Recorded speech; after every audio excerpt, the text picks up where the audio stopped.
Hey, you're listening to Sports Noise, episode 109.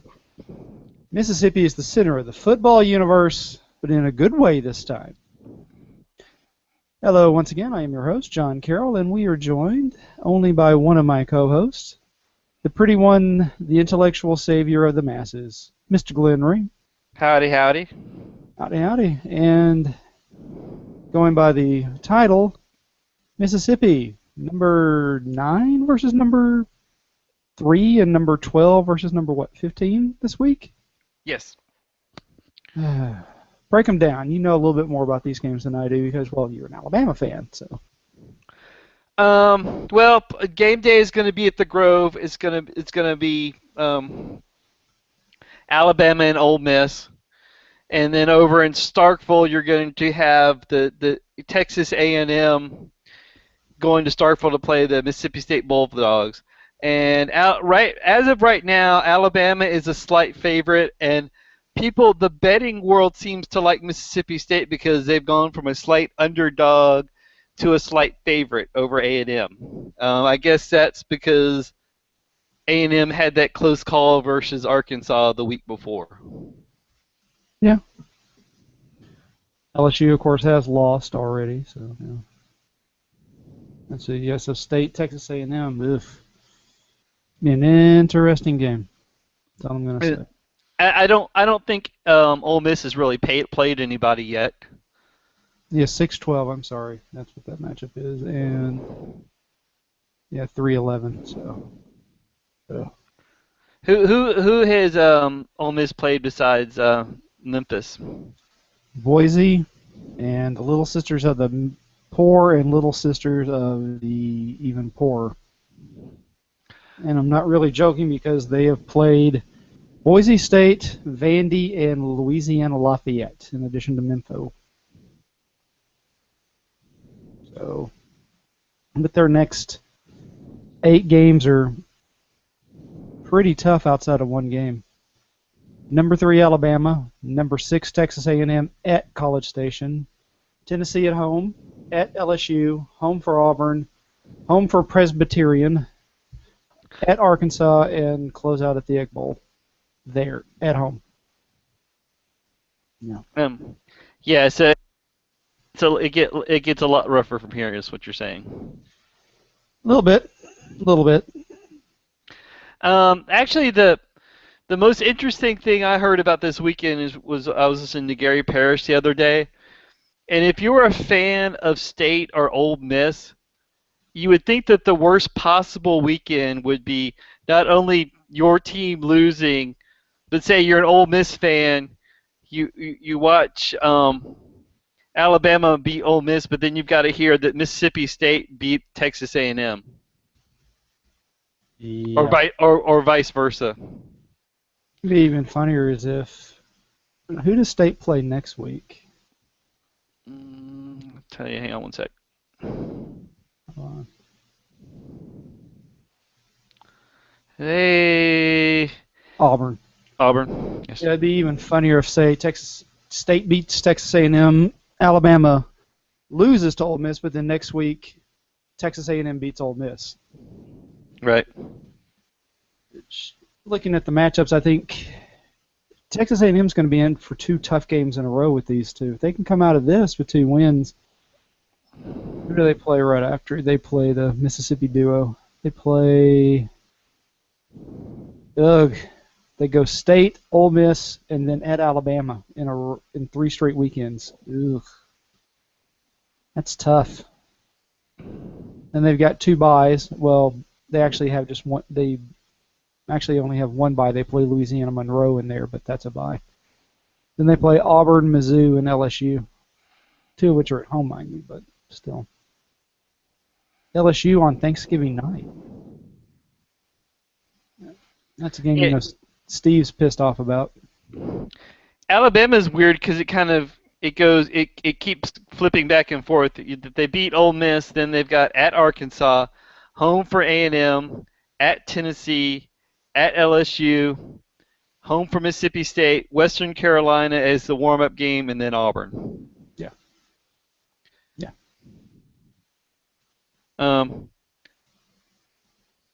And I don't. I think Tennessee is going to put up more of a fight than they have in the past, but I don't see that game as being a problem. It's that back-to-back LSU and then Mississippi State. It's probably the Yeah, roughest run in that. yeah. Florida's got a bad run here. I mean, they got Alabama, then they got Tennessee this weekend, then they go LSU, Mizzou, Georgia, then Vandy, South Carolina, Eastern Kentucky, and then Florida State. And Uh, Muschamp could be fired before that Florida State game. yeah, I think he's dead man walking. Him and Hoke are neither one are going to be at their schools next year. No. Yeah, but here's the thing: who do they go out and get? Well, I think that's the problem. What do you do when you're that school that is traditionally at least competitive and have had a bad run, and it's not the job that it once was. Say it's kind of like when Shula was fired from Alabama. Alabama was still a prestigious job, but it just wasn't. It was Alabama was not Alabama the past few years before Saban showed up. Yep. And then the ongoing conversation we've had about the Big Ten is who who can you come in to make kids go to the Big Ten right now? You really can't. I mean, you're seeing that a little bit with Ohio State because I think in about 2 years, the beautiful man at Ohio State's going to realize he made a fucking mistake. Yeah. And I think James Franklin's going to realize that after this year or next, and then he may get the fuck out of Penn State. Right. Yeah, I see. Franklin strikes me as a climber, so I wouldn't be surprised if Florida came and offered him money to come down there. Right. But I don't know if he would ditch him after a year though. But you maybe get up there and realize that that team's going to be bare bones for the next 2 years, and they're not in a good recruiting area. I mean, it's not like USC. I mean, USC had really severe penalties, but they still were in an area where they could dominate and get great players. They just could only get maybe 15 to 16 of them every year instead of 20 to 25. Well, as we talked about before, Pennsylvania and Ohio used to be kind of the place to go for college football players, and it's just not that way anymore. No, or the white people have moved out of the area, or they've moved out of the steel towns and coal towns, and they moved either to the city or they've just moved to the south, and there's just not anybody left in those areas. Not Yeah, I enough. mean, you've got you've got Texas and Florida providing so many recruits now, and even places like Louisiana. Yeah. That's why when everybody talks about Les Miles going to Michigan, it's like, why should Les Miles leave LSU? Per capita, that state produces more Division I talent than anyone, and they all want to stay home. Yes. I'm sorry, Louisiana produces more Division I players than Illinois, Michigan, and Indiana combined. Right. And And then it's got East Texas right there. and then you've got states like Alabama and Georgia with, if nothing else, can provide a good talent base for those schools. It's just a matter of, like in Alabama, can who's going to win the in-state battle between Alabama and Auburn as far as getting the best high school players in the state. Yeah. And also, how many guys can Alabama get out of Georgia every year? Right. I mean, if you have a brain, you're going to Tech. If you don't, you go to Georgia. Did you listen to any of Spurrier's press conference after they lost this past week? Yeah, he was somehow he became Hayden Asperger. Yeah, it's like he lost and he's still throwing shade at Georgia. It's amazing how much that man hates Georgia and Dabo Sweeney. I just can't figure the East out. No, it's probably going to be either Georgia or Mizzou. Yeah. I mean, who's leading the East right now after 4 games? It might be Mizzou because I think that the Mizzou has only lost to Indiana. Yeah, let's see. SEC East. Yeah, Mizzou is 1-1.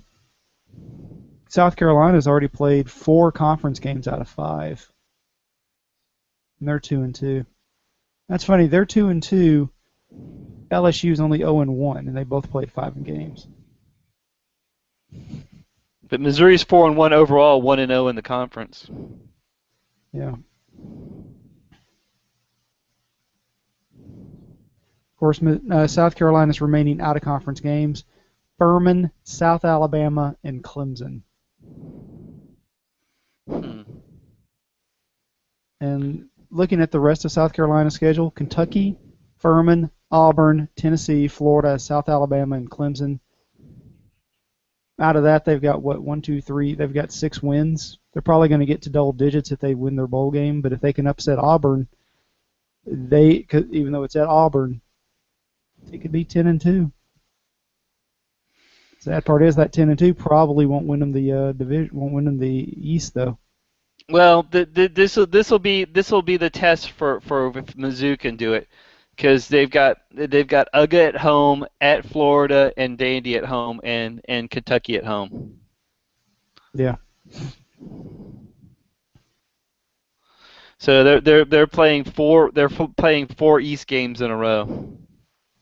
Then they're at Texas A&M, at Tennessee, and finish up with Arkansas.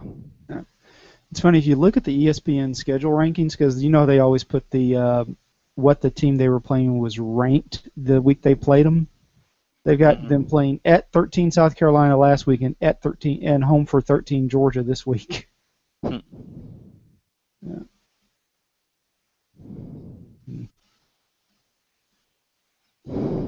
Yeah. Let's see.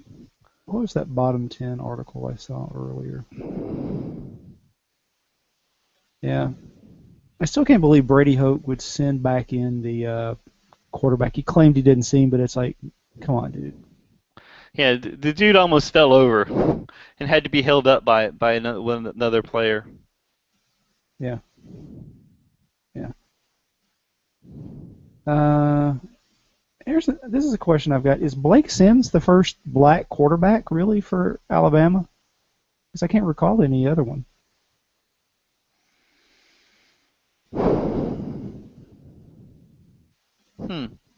That's a good question. I wonder if they had that, like Nebraska when they were running the option, if they had one. I don't know. They might have. I mean, Curry probably. I don't know if Curry had one then, but it wouldn't shock me if Curry did.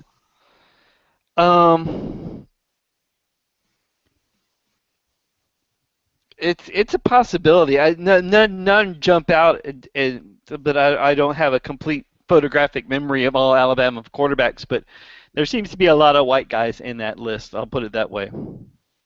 Yep.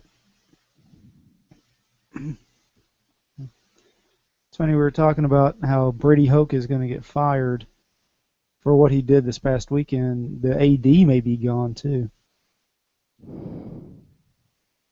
So just clean house. Yeah. I mean, I know that they were talking about getting Harbaugh, but it's like, why would Harbaugh want to even go there?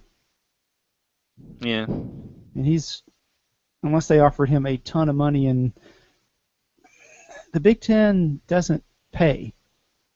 Right. They've got the money, but they just don't pay. Did they pay Urban Meyer? Did Ohio State pay Urban Meyer? Yeah, I can't remember what. Let me see I can't remember what Urban's making. Let me see. I think Urban is making.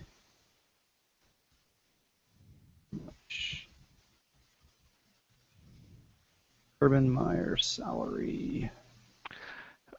Man, we were only semi kidding about the football world being in Mississippi. I mean, I'm looking at the other top games, and other than maybe Arizona and Oregon, it's a mighty slim pickings this week as far as matchups.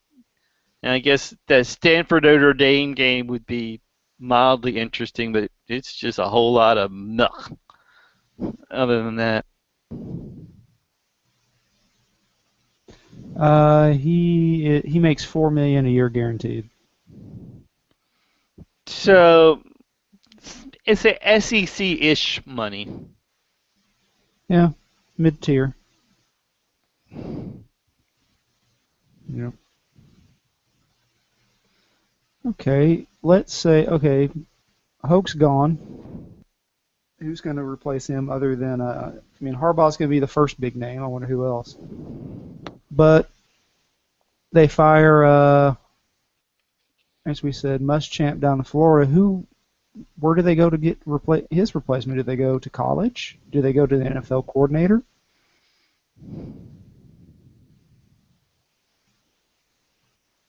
Where do they go?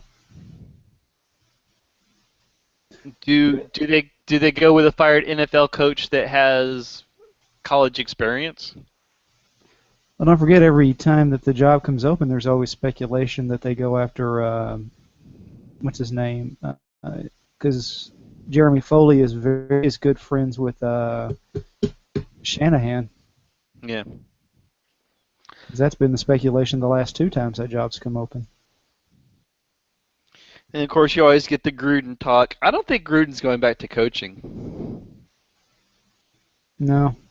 He wasn't that good of a coach either. I mean, I've had people argue with me. I'm like, look at his record the last few years he was the head coach there. It was not that great, and the players had started to tune him out. Well, he does seem to be this era's John Madden, where he coached a certain amount of time, parlayed that into one championship, and now is doing the TV gig. Yeah. And if you ever in the interviews or listened to Madden, he always said that once he got through those first 5 years after he left in broadcasting, he was never coming back because he'd already adjusted to being out of it so much. And he always said that's what always struck him so. He was always so amazed when Vermeil went back to coaching, because Vermeil had been out for so long. Well, and the thing about it was, especially later on, when he got to ride the bus wherever he wanted to. I mean, for the Monday night games. I mean, all he had to do was talk about football and cover one game a week. That's pretty. And what he was the number one analyst on whatever network he was for at least 20 years. Yeah. And that's what also makes me. And Steve and I were kind of talking about this when it comes to baseball. I don't know if you saw that. I don't know if you read on that thread, but it was a case of, if you look at baseball, a lot of players, especially star players, don't have, because of the way the money is, they don't have to go into coaching immediately. It's only the guys who are the lower tier players, like the no-name catchers or those guys who have gone into managing. And it's kind of that way with coaches, is that once they make it through that first few years, they've made their nut, and they can go into broadcasting, and they don't have to go back into coaching, especially if they don't want to. I mean, especially if they've made a real good in with the NFL, with the broadcast leagues. What's their reason for going back? I mean, Billick's never going to go back to coaching. Once he'd been out a couple of years, there's no reason for him to come back. And he's never been offered a job. Right. And he doesn't want to, because he's making decent money as a broadcaster. Why go back? Well, now you've got ESPN, Fox Sports 1, the NFL Network, in addition to Fox and CBS. I mean, there's just a lot of places that need bodies, if nothing else. Yeah. Yeah. Mm. But yeah. Well, I mean, since we're talking to coaches in the NFL, you want to switch on over to the NFL? Sure. Let me see. We've already got one down. Are we going to have another one get fired within the next couple of weeks? It won't be Jacksonville because they just hired that guy. And he's a good coach apparently. So yeah, and they knew that they had to completely rebuild. But Miami's guy's probably going to be gone soon. He'll be gone before the end of the season. Who else? If they're 2-6 at the bot 2-6 at the halfway mark, Rex will be gone. I mean, their next few games are tough. I mean, they go San Diego, Denver, at New England, home for Buffalo, at KC, home for Pittsburgh. They could lose all 6 of those games. If they're 1-7, he's fired.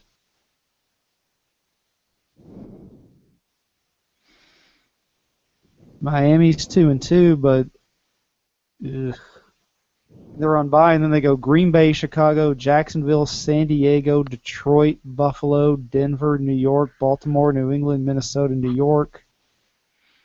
They could squeak out 7-9, and he'd be fired at the end of the season. Well, I think it's like everybody is hitting the panic button about New England.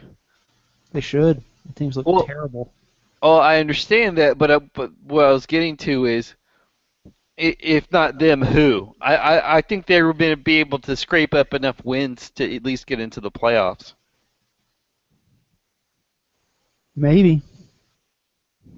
I mean, their next 5 weeks are going to be tough. I mean, they're home for Cincy Sunday night, at Buffalo, home for the Jets on Thursday, home for Chicago, at Denver.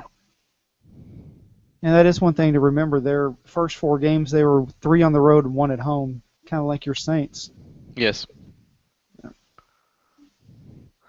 Boy, speaking of the Saints, that was pathetic. Yeah. That was just flat out bad. I mean, they lost a shootout to the Falcons. They lost a game they probably should have won versus the Browns, and then they just got run by the Cowboys. There was just no excuse for that. Yep. And they played 11 games in domes. And only really, looking at the schedule, they only play 2 games where the weather's going to be a factor. At Chicago on December 15th and at Pittsburgh November 30th. Well, at this point, does anybody want to win the NFC South? No. You got 2 teams at 2-2 and 2 teams at 1-3. And all three, I don't think Tampa Bay is going to contend, but of the 3 teams that could reasonably win the South, they've all had really nasty losses recently. Carolina got run by Pittsburgh. Atlanta just got embarrassed by Minnesota, and the Saints just got beat up by Dallas. Yeah, you guys get. Yeah. I was really surprised by that Minnesota game. I wasn't. Atlanta's defense is fucking terrible.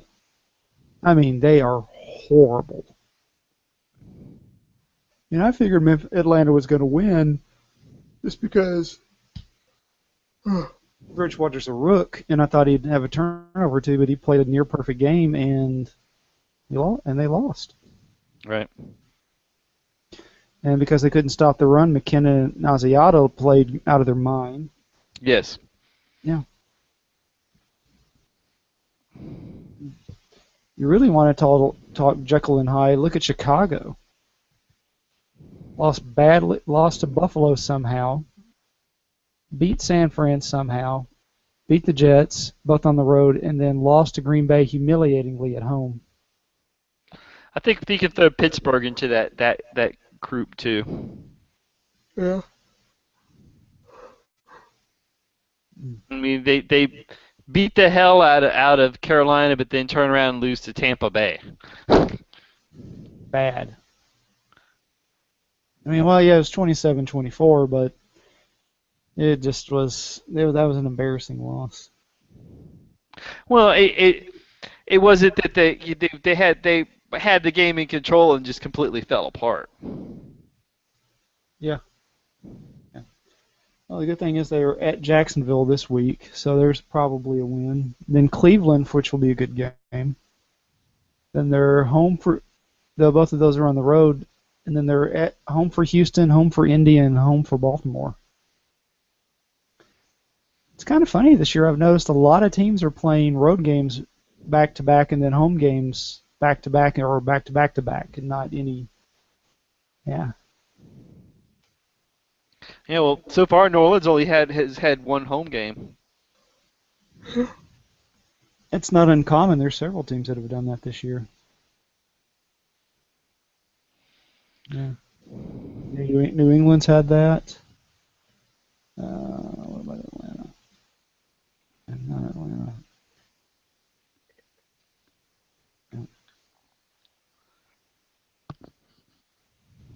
Was it Houston? Yeah. What did you think of Washington this past week? And they just got waxed by the Giants.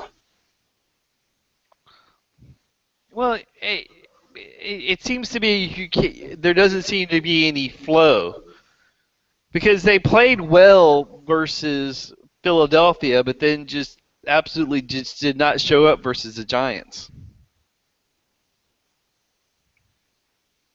No. I mean, they were at least competitive in that Philly game. Yeah, they were, but then they just got run by the end of the game. But I guess the Giants might be better than they looked after the first couple of weeks. Well, Barnwell, Bill Barnwell kept talking about how in the Arizona game he was looking better. Eli was looking better and more fluid in the offense, and then they beat Houston, and then they just crushed the shit out of Washington, and now they play a really terrible Atlanta team that they should beat because that defense, Atlanta's defense, like I've said, is terrible. And then they're at Philly and at Dallas and then the bye. I mean, would you be shocked if they're 5-2 get the bye? It wouldn't be the biggest shock in the world. No. Of course, they come out of it with home for Indy, at Seattle, at home for San Fran, home for Dallas. So they got 4 tough games and they got a couple of byes, Jacksonville and Tennessee. Home for Washington, at St. Louis, and home for Philly. Boy, were we fooled by Tennessee. Ugh. I wasn't. I told No, you they'd be terrible. I'm just saying that they looked pretty good beating Kansas City, and then they have not looked good since. No. Locker's been hurt, so that didn't help. Right.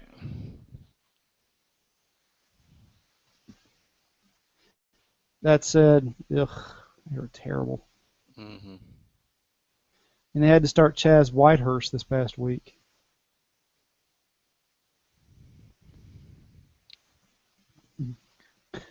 Cleveland's looked pretty decent. I mean, they're 1-2.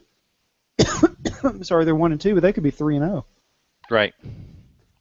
And their next few games are at Tennessee, home for Pittsburgh, at Jacksonville, home for Oakland, home for Tampa Bay.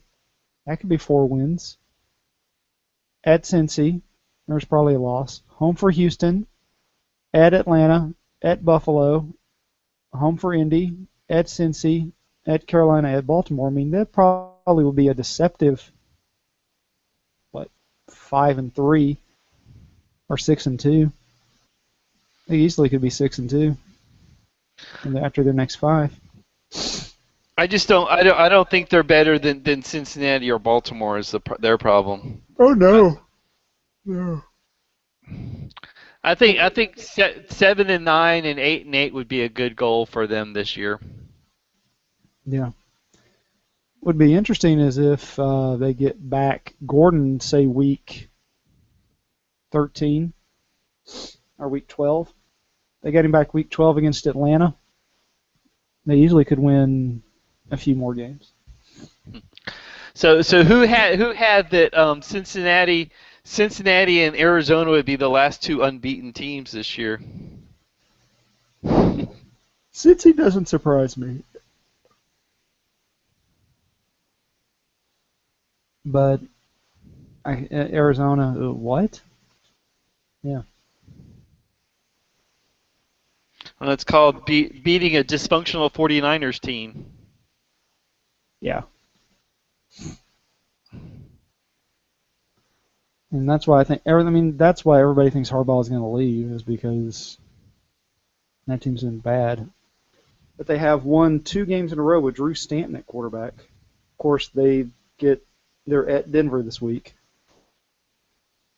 Good luck. Peyton may get to 509 this week, and he's at 499.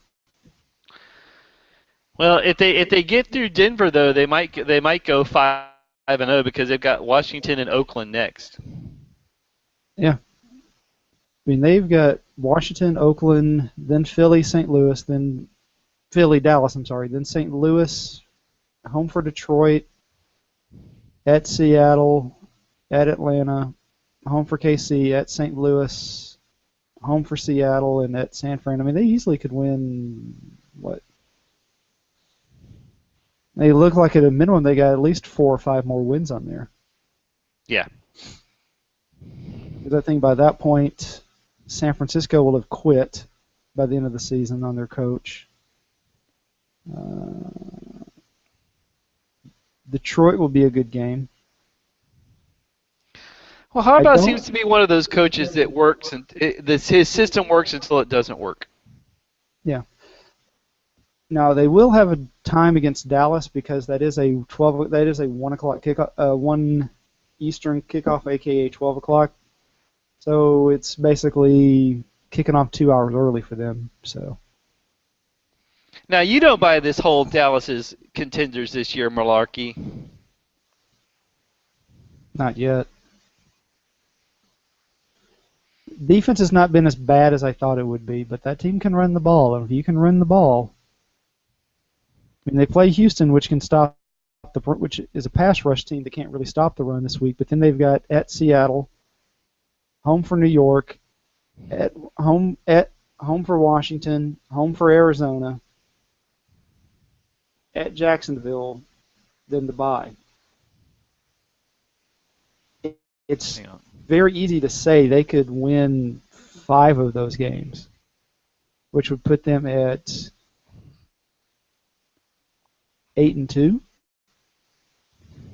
then they come out of it with at New York, then Philly on a short week on Thanksgiving, at Chicago, at Philly, home for Indy, at Washington. They've got a schedule that looks like it could be 10 wins if they continue to play like this.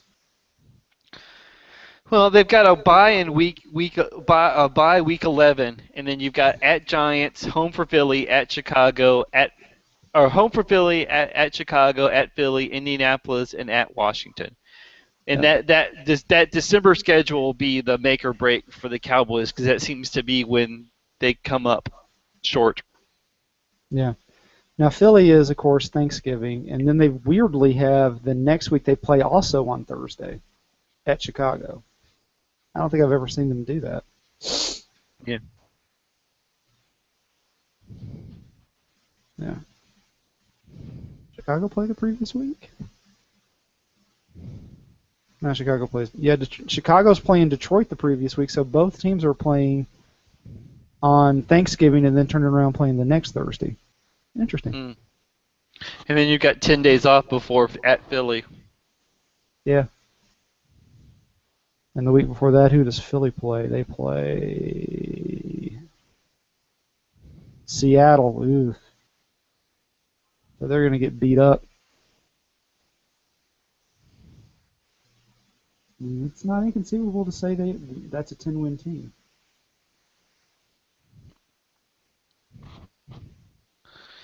Well, and in the past few years, 10 wins the East. In the past few years, 9 wins has won the East. True. Yeah.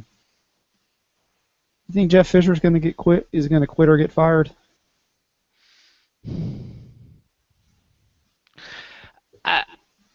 depends on whether or not he gets a pass for his starting quarterback going down so early. Yeah, but he's had that the last couple of years, and he hasn't done anything. If I had to guess, um, if the team is at least competitive towards the end of the season, he'll get at least one more year. I don't think he's going to be fired this year, unless they just absolutely tank. Okay. I just don't see it. I wouldn't be shocked. I wouldn't be shocked if he got fired, but I think he's one of those guys that I think he might parlay in at least one more year. Yeah, he's never been that good of a coach either, which is always the thing that surprises me. I mean, what's his career record? I bet it's not. I bet he's barely, not even 500. Or if he is, he's barely 500. Well, he had like about 3 or 4 year run of good Titans teams, and that's about it. Yeah, he's 157 and 139. Uh, you figure this year it's conceivable that they lose 13 more games, that they go 3-13, which would put him at 159 and 150. Yeah. Yeah, I mean, he's a guy who's had what, 3 13-3 seasons, a 12-4, an 11-5, and 10-6. But he's also had he's had what, 1 2 3 4 5 6 7 8 9. He's had 9 seasons out of his 20 as a head coach where he's gone 8-8 or 7-9. Actually, of his 18 full years of coaching, he's gone either not half of those. He's gone 7-9 or 8-8. Was it like the early 2000s where the Titans were probably their most consistent wins? 99 and 2000 they went 13-3 each season. 2001 they were 7-9. 02 and 03 they were 11-5 and 12-4. Then the salary cap ate them alive, and they went 5-11 and 4-12. And they went 8-8, 10-6, 13-3, 8-8, 6-10.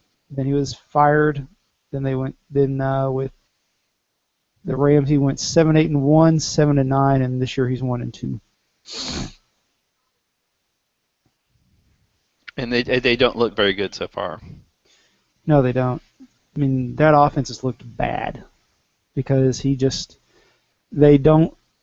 throw it horizontally. They don't throw it vertically. It's the same problem E.J. Manuel has, is because he's such a terrible quarterback in Buffalo that they have to throw it horizontally. They don't throw it downfield, and that team's really not set up as a downfield team either.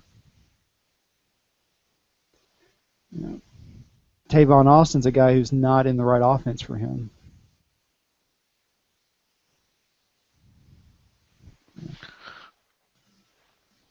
And they're not very good on defense. No, I wonder what Tavon Austin would do on, say, on New England.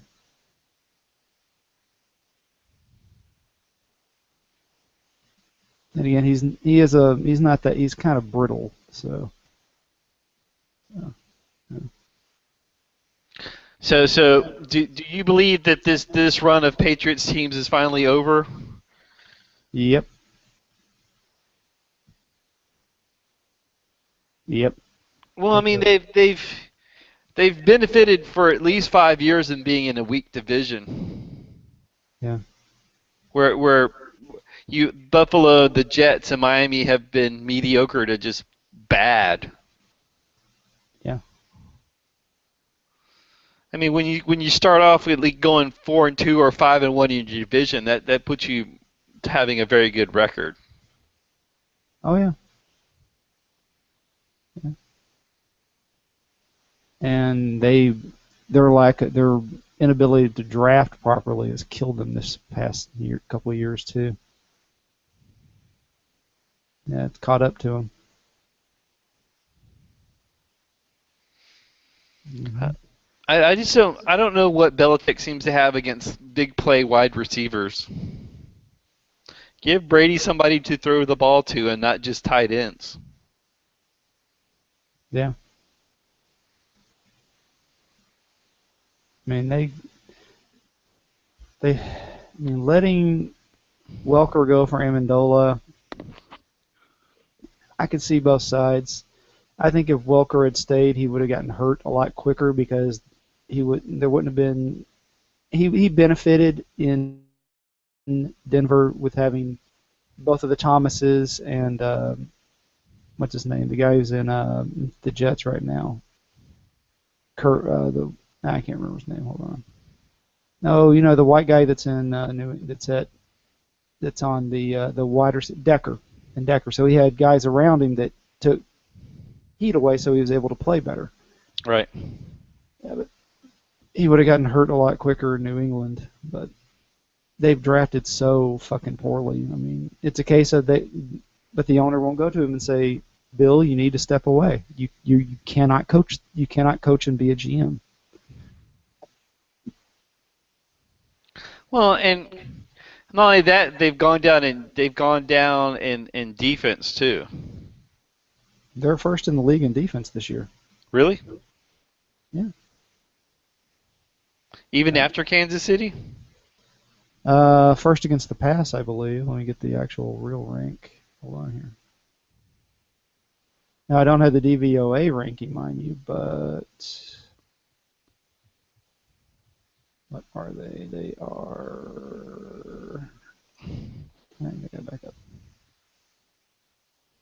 Let's see, NFL teams.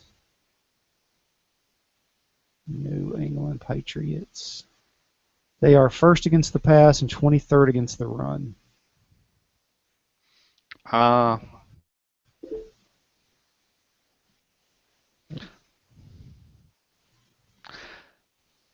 it's kind of it's weird because in their 2 wins, they won 30-7 and 16-9, but then in their 2 losses, 33-20 and that blowout, yeah.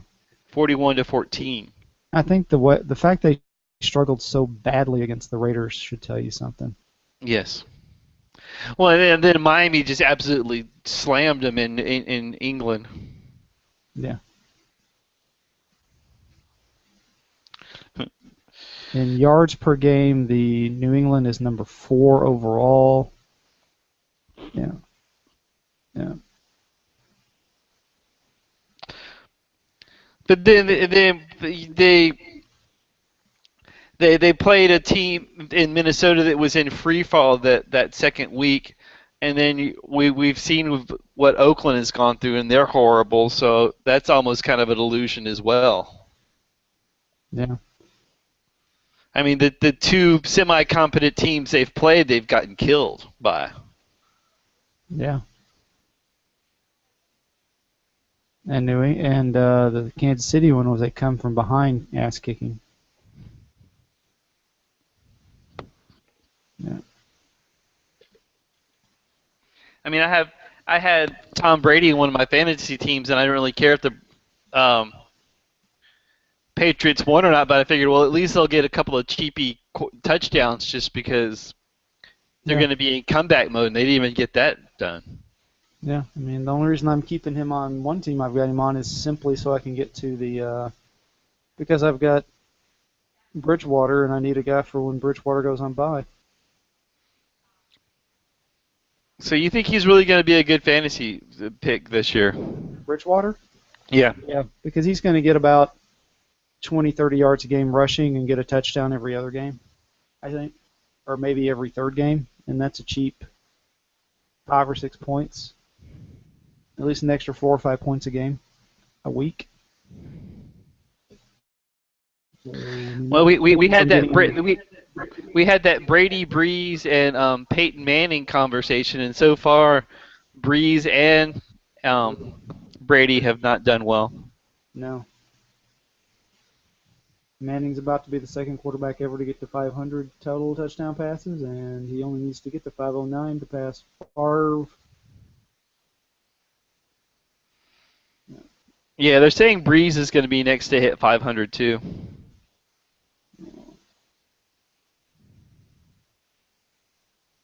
How many does he have? He's close. See, his career, he is at, not really, he's at 370. That's like 4 seasons away. Well, I meant that if he keeps on I guess the article was saying if he keeps on the pace he's on, or his Yeah, head's been on, that it's achievable. Because he's still relatively young. 35. Yeah, I don't know. Yeah. He would have to be pretty close by the time he's, what, 39? Yeah. Let's see here. Leaders, all-time touchdown, career. There you go. Let's see. That doesn't help me.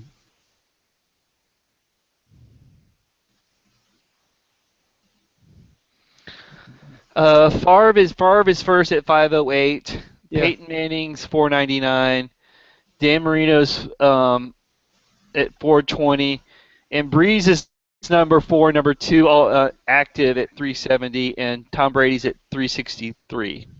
Yeah, Brady's 2 years older, and only been in and they've been in the league the same amount of time. Well, he's been in the league 1 more year, so. And then the next you go down and there's a bunch of active players. Eli's 238, Phillip Rivers is 230, Roethlisberger's 225, Carson Palmer's 215, Romo's 215. Aaron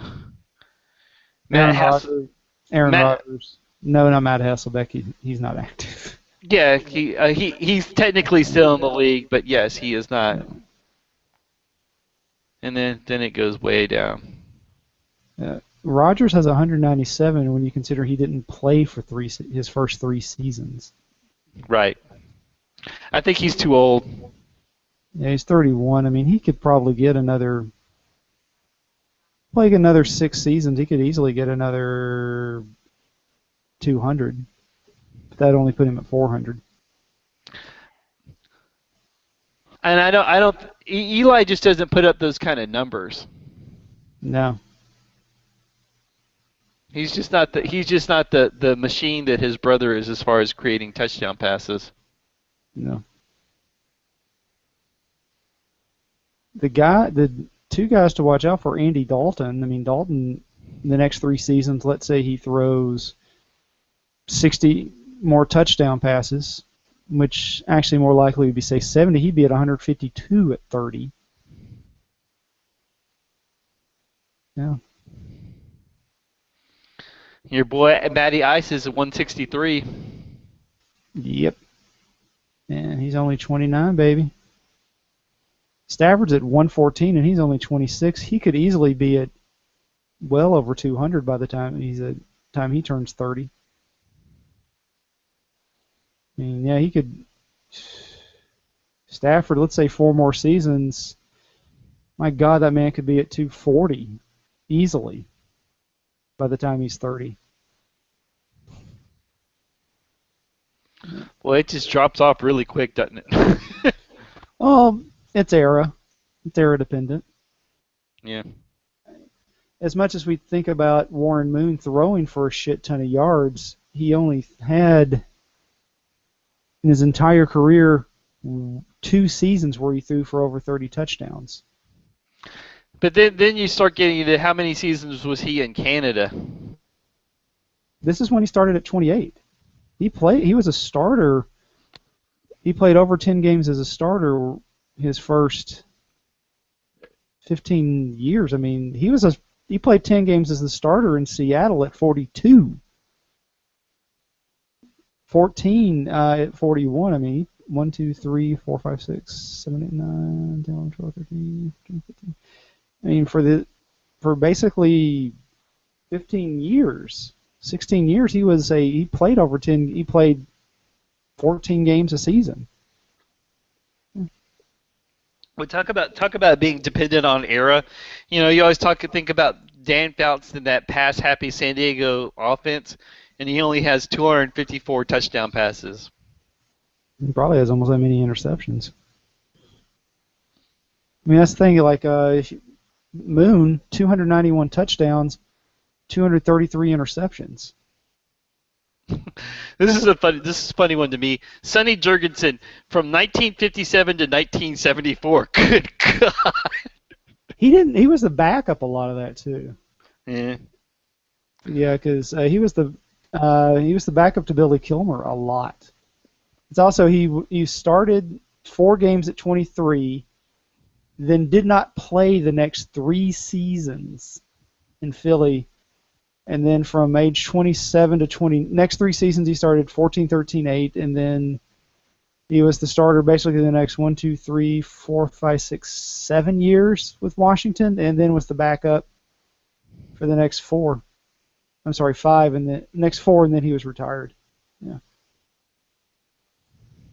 Think about this. He threw 3,700 yards in 61.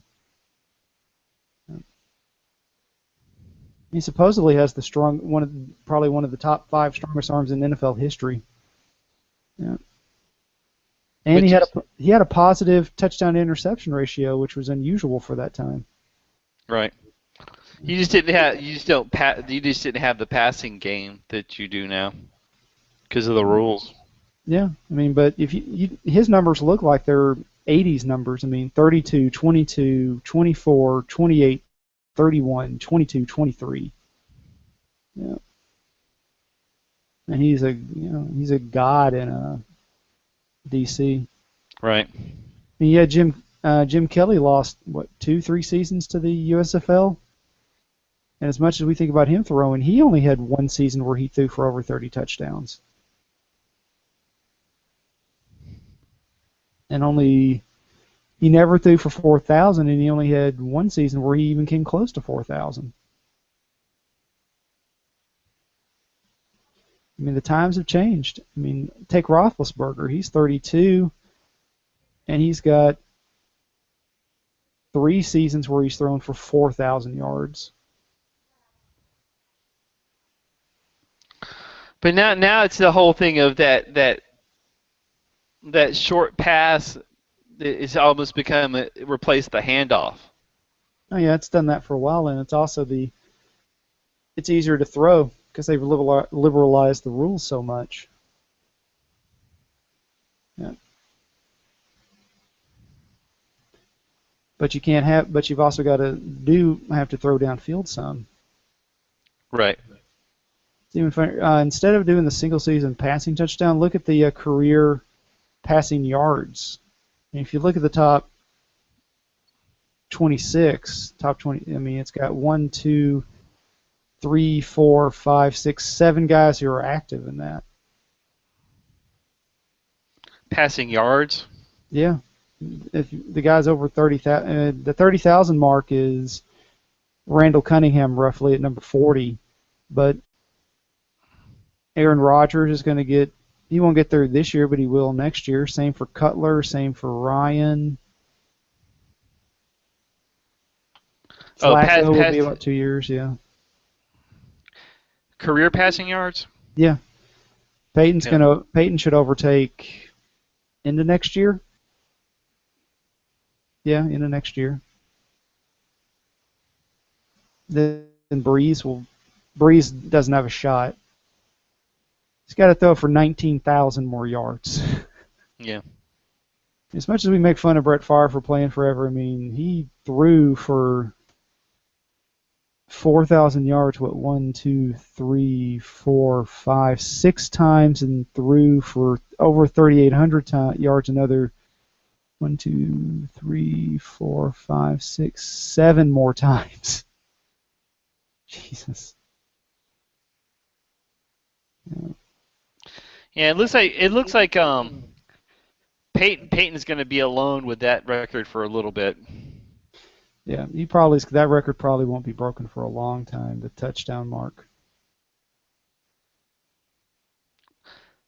I think the touchdown mark will be broken before the yardage mark. Oh, he won't get the yardage. He might get the yardage mark. It depends on if he plays 2 more seasons. Right. I mean, he's got a good shot at what is he at right now? He's at he's got 814 this year through 3 games. You figure another 3,000 yards this year to 3,300. Call it another 3,200 yards. You figure he'll be at an even 69,000 after this year. So yeah, he'll pass it by a little over the midway point next year. So whoever holds on to it, either if Favre holds on to it or Peyton passes it, I don't see anybody that's going to be passing that anytime soon. Yeah. Because the next one down, the active players after Breeze and Brady is Eli, and Eli's not even come close to it. Yeah. I mean, even if Matt Ryan threw for 4,000 yards a season for the next 10 years, he'd still be 2.5 more years away, another year and a half away. Yeah. I mean, all the people on this list are in their early 30s, basically. Yeah. With Breeze at 35 and Brady at 37. Yeah. And once again, Matt the Hasselbeck, who's closer to retirement than being an active player. I thought he was retired. He's a backup somewhere. Let's see, he is the backup in Indianapolis. Yeah. So he, unless something happens, he is not going to see much playing time this year. No. And the guy that could break the record, I'm going to go back to him like I did before, will be Matt Stafford. I mean, I could easily see Stafford playing 10 more years and throwing for 45,000 yards in that case, which would put him at 61,000 at 36. You say if he's got 61,000 at 36, he'll easily break the record. Right. Yeah.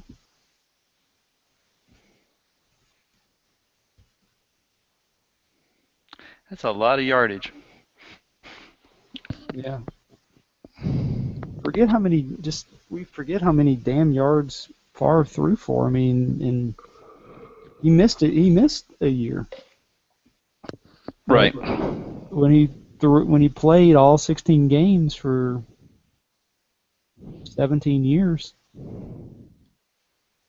mean, basically from the third game of the season in '92 until 3 games to go, 19 years later, he played every game.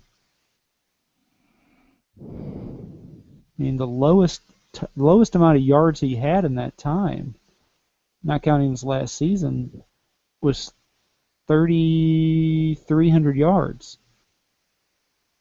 And usually he was up closer to the 34, 30. He was up closer to the 37, 38, like we were talking about. Right. And several plus 4,000. Yeah. 1, 2, 3, 4, 5, 6. Yeah.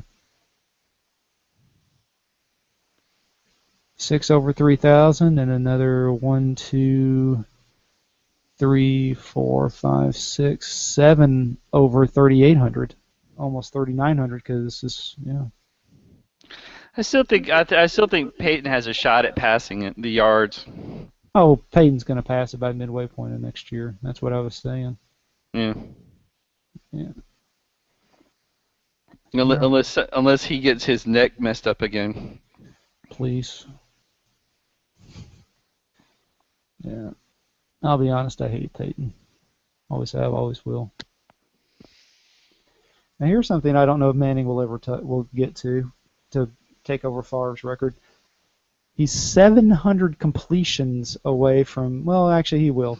He'll probably pass it at the end of next year. He's 700 completions away from passing Favre on the completion list. Yeah. Favre finished at 6,300 exactly completions.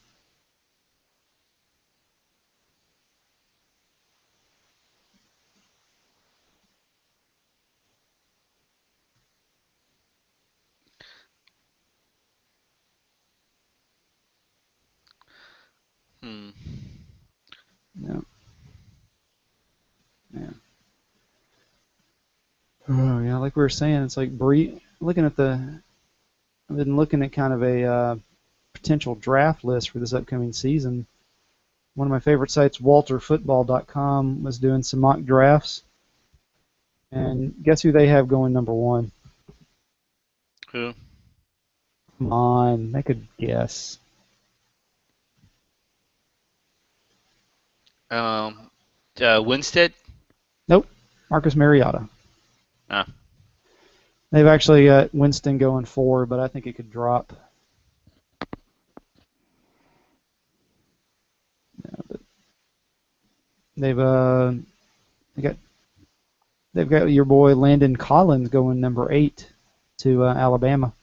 I mean, from Alabama to the Texans. right. Yeah. Those are some interesting players this upcoming season. They've got Todd Gurley going to the Jets at 7. Yeah. Amari Cooper going 5 to Cleveland. That'd be funny. Yep. Why you think Coop. who? I was just saying Cooper. Yeah, you might actually. No, you still wouldn't watch him. They got Yeldon going number 25 to the Ravens. I could see that. Good body for the NFL, I think. You do or don't? I do.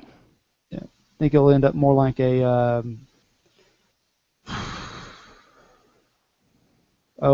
Eddie Lacy. I think he'll end up a little like Lacy maybe. Probably.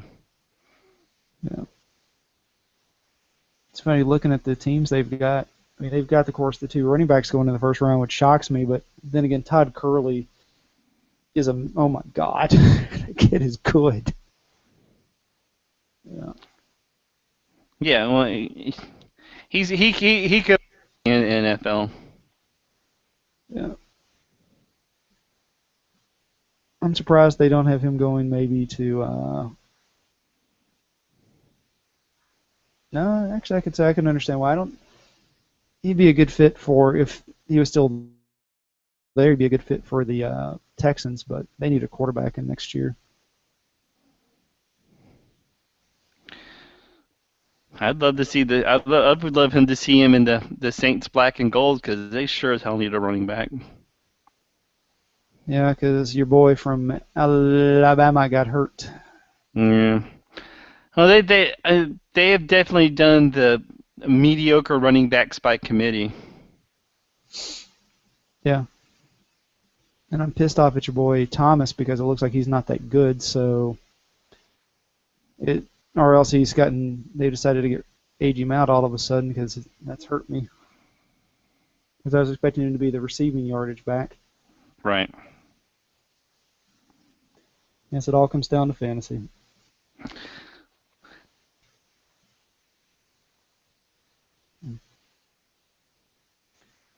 Let's see. Let me look at the game. Yep. San Fran's winning still. Okay. Let's see. What was it? There was something good I saw. Oh yeah, Steve Smith rips the. He told the. Was it? He said, "Go cut my yard" to the Panthers. Yeah, he was pissed. Oh, this is the line he said that was great.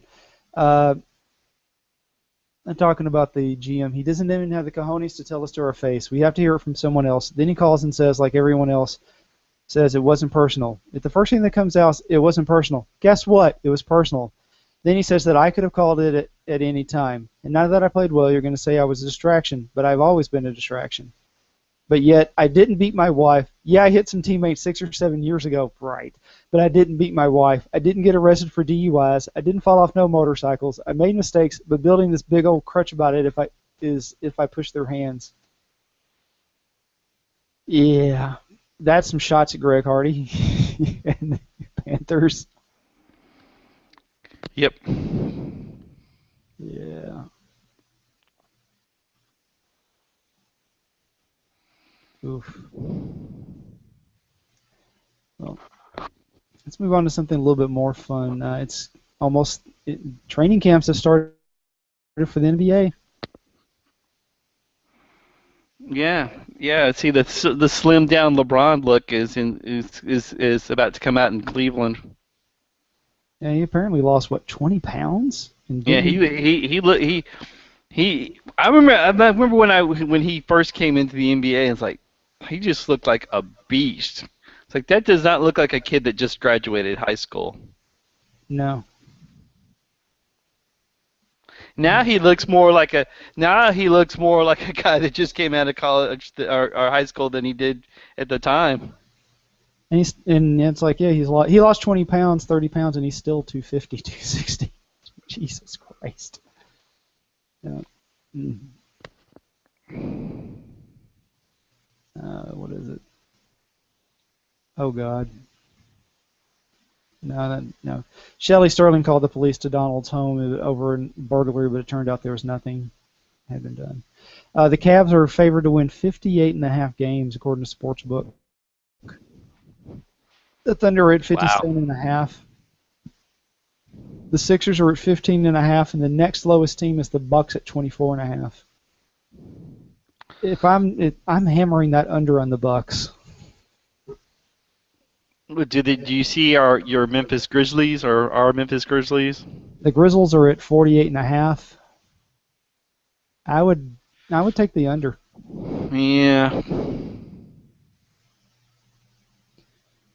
It's funny that they're at 48.5 when that puts them at 1, 2, 3, 4, 5, 6, 7th in the tied for eighth in the West, and that puts them at 1, 2, 3, 4, 5, 6, and they're tied for 11th basically. Yeah, I would say somewhere between like 47 and 52 wins would probably be about right. Yeah, it's going to depend on how they start, of course. Looking at some of these over-unders, the Lakers are only 31.5. And I would take the under. I don't know. I would almost want to bet the over on that. I think they'll get to 33. Yeah, it depends on if Kobe plays 60 games. I think they're going to win 33. Yeah. The Celtics, I'm going to hammer that under What is it? What is the number? 26.5. Yes. T-Wolves 25.5. I would take the over. I think they'll get to 30.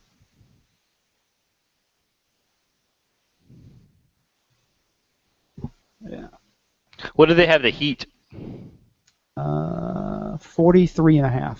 Tied with the between the Suns at 42.5 and the Hornets at 45.5. To give you Cavs at 58.5, Thunder 57.5. This is you can get this off ESPN.com off the NBA section. Spurs 56.5, Bulls 55.5, Clip 55.5, Warriors 50.5, along with the Raptors at that, and the Rockets and the Wizards all at 49.5. The Grizzlies and the Blazers at 48.5, Hornets at 45.5, Heat at 43.5, Suns at 42.5, Nets and Pellies at 41.5. Yeah. Nuggets are 40.5. I think that's a slight. I would slightly go for the over on that. They've got the Knicks at 40.5, and I would also take a slight over on that. I think the Knicks get to 42, 43, especially because I think they're going to trade for Rajon. The Wizards, I don't know. The Wizards are going to be weird because I mean they're easily the third or fourth best team. They're the third best team in the East, but can they get to 50 wins, or are they going to be at like 47? Well, I mean, you've definitely had a power shift in the East, but it's still going to have a whole lot of bad East teams. It's just that the good teams have kind of flipped around. Yeah, I mean, you go Cavs, Bulls, Raptors, Wizards, Hornets, Heat, then the Nets, and the Hawks, and the Knicks. Because the the past couple of years, Indiana and Miami's records are so inflated just because they have so many cupcake games against bad East teams. Yeah. I mean, they got the Pacers at 32.5. I don't know what this. I think that's about right. Yeah. And Where last, where where are you seeing this? if you go to ESPN.com's NBA section, on the right side in the articles, they say Vegas Sportsbook Cavs to win 58.5. Hmm. Yeah. Actually, you know what? I think the Pacers might fall below that because, I mean, they've lost George, they've lost Stevenson, and that leaves them with really just having to rely on Roy Hibbert. Ew. Yeah, and the problem they had last year is they would go in scoring functions. Who's going to score now? Yeah. Hmm. I mean, Steve and I went to that one Pacer game versus the Grizzlies this past year, and the Pacers couldn't throw it into the Mississippi River. They were so bad. No, that was against Memphis, though. You can't exactly evaluate them Oh based. no, I understand that. I'm just saying that it was a horrid display of bad shooting. Yeah. The first preseason games are Saturday night. New Orleans and Miami. Memphis tips off a week from tonight again at Milwaukee and at Houston. How many do they usually do? Like 4 or 5 preseason games? Is that? Usually the teams play about 8, and the Grizz have 1, 2, 3, 4, 5, 6. They have 8 at Milwaukee, at Houston, home for Atlanta, at OKC, home for, I'm not making this up, Flamingo or Flamingo. Then at Dallas, at Cleveland, at Miami, home for Cleveland and Miami. So yeah. Ooh, the Cleveland game is a Wednesday game that's going to be nationally televised. Hmm. It's 3 weeks. What's your tickets? I almost want to go to that. It's probably the only time we could get Cleveland. It's the only time we could get Cleveland tickets. StubHub's got tickets available. Sold that preseason game. That's crazy. Dude, it's Cleveland though. The craziest game I went to for the Grizzlies was when they were still in the pyramid and Jordan came to town and you couldn't even find a parking space. And it was just insane Yeah, when Jordan was with the the Wizards. Wizards. Yeah, the upper bowl is all except for there's some upper on the basket ends that are like $12, but most everything around is about $30. Hmm. Let's see. The best for the value is down there in the First Tennessee section. That's about $45. Well, you're The talking about how Memphis starts off. They open with home against the Timberwolves, at the Pacers, at Charlotte, home for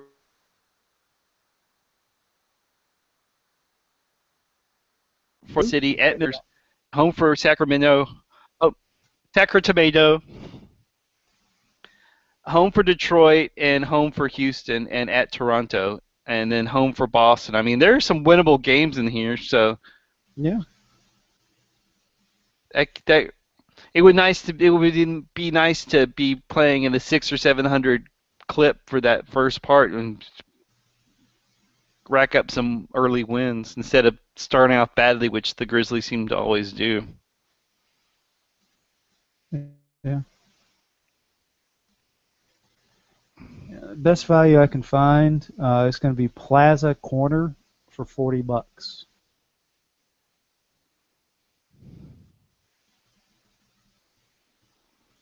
Try that. Yeah, it'd be 2 tickets, or we could go 4, and it'd be basically $40 a piece. Right. I almost want to do that just because, like I said, that'd be the only time we could get to see them. Because when do they play the Cavs this year? I'm looking. It's not until March 25th on a Wednesday. Yeah. We need to play the fun game we play every year. What's going to be the living social games?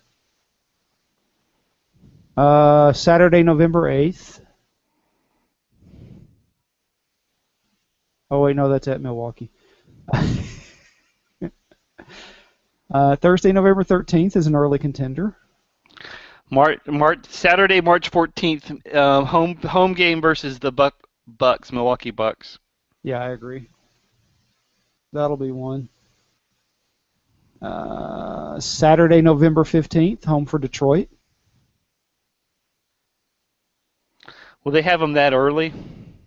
I wouldn't be shocked.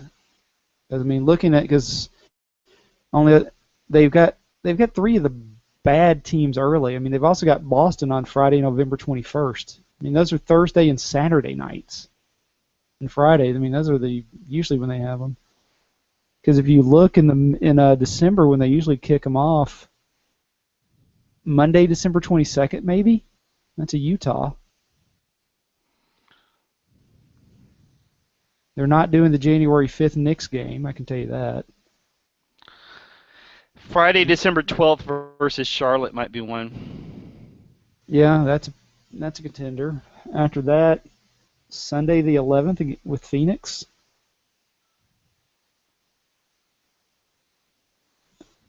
Wednesday, January 21st, and definitely Saturday, January 24th against the Sixers. Mm. The 21st was Toronto. Oh, no. Monday, January 26th. A home man. game versus Orlando. There's nobody going to be at that game. Let's just round up all three of those games and say here, buy one, get two free. That's what. If you look at the Grizzlies, I mean, that's a nice little run. The Grizz could win two straight there.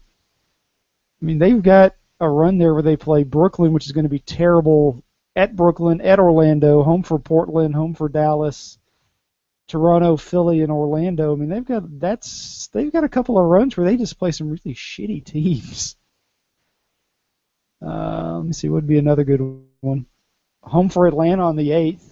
There's one. That's on a Sunday night. Let's see. They got a long road trip in the end of February. Or actually, they're on the road a lot of February. Yeah. Oh well, the one in February is also wrapped around the All-Star break. Remember that.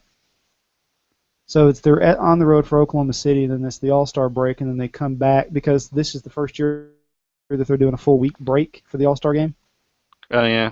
And then so they're coming back and playing on the road at Portland, LA, and then Sacramento, and then before coming home. So there's not that many contenders for the living social games, are there? Well, they usually determine those like once they find out which games are not selling. I still think that March 14th versus the Bucks is going to be one. Oh, definitely. Saturday, April. Anytime a game's on Saturday, Friday, or Sunday, it's a deep contender for that. Or a Wednesday. I'm going to say Saturday, April 4th against Washington because most everybody will spend all their money the night before because that for Oklahoma City. Monday, March 30th, Sacramento. And I like Boogie. Yeah. Oh, here's another good reason why the April 4th Washington game might be one. I mean, that's Final Four weekend. Oh yeah. I think that's Final Four weekend if I remember correctly. Let's see. Seems right. Let's see, Final Four 2015.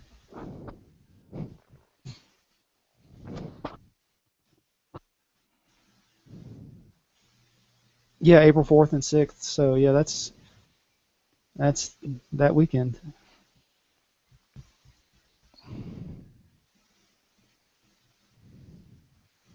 which means if for some reason the Tigers are playing in the Sweet 16 on the 27th, and nobody, well, how will the attendance be for the Golden State game at home?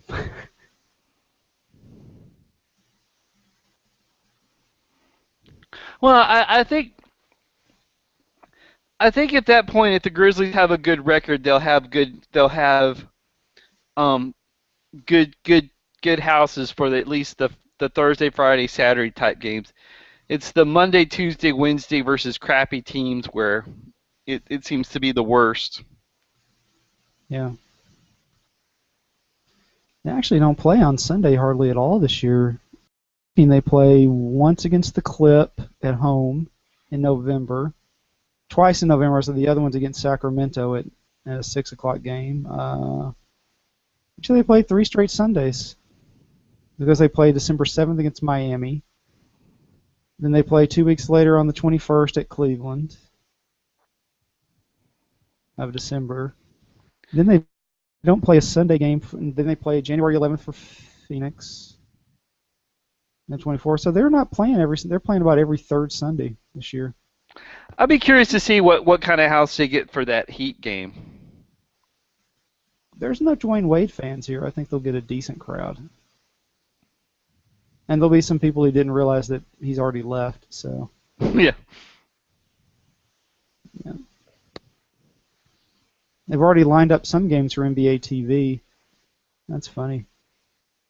But the November 7th game against Oklahoma City is going to be an ESPN game.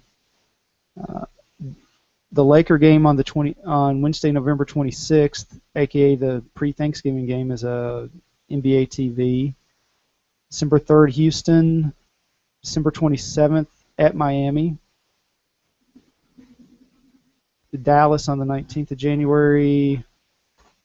The Clip on February 23rd.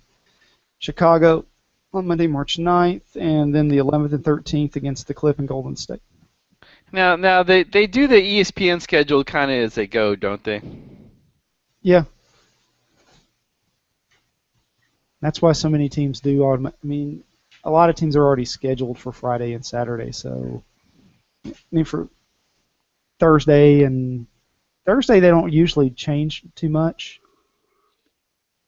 because usually on Thursday they schedule those way in advance, but Friday ESPN just decides. Right. Well, when you start doing those TNT games, you only have two or three games on those nights, Yeah. as a rule. Yeah, and just looking at at their schedule, they don't play on Thursday hardly at all. They play at Denver. They play home for Denver on January 29th, and then maybe Thursday, March 12th at Washington. That's weird. They only play twice on Thursday all season. So you're saying they're not going to be?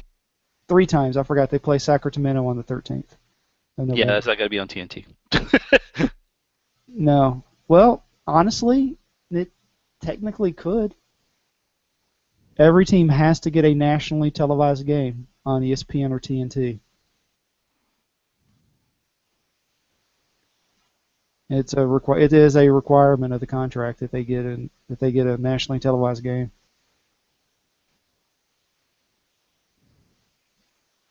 Oh, they've already decided for Sacramento, Thursday, November 20th with Chicago.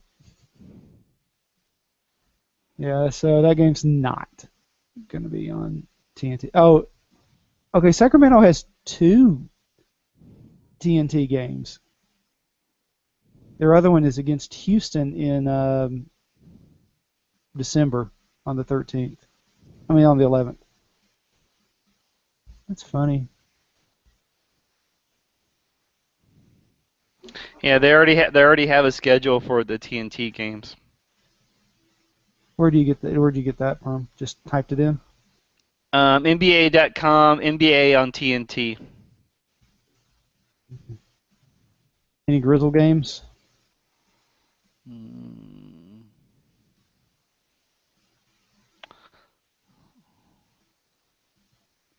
Does not appear to be.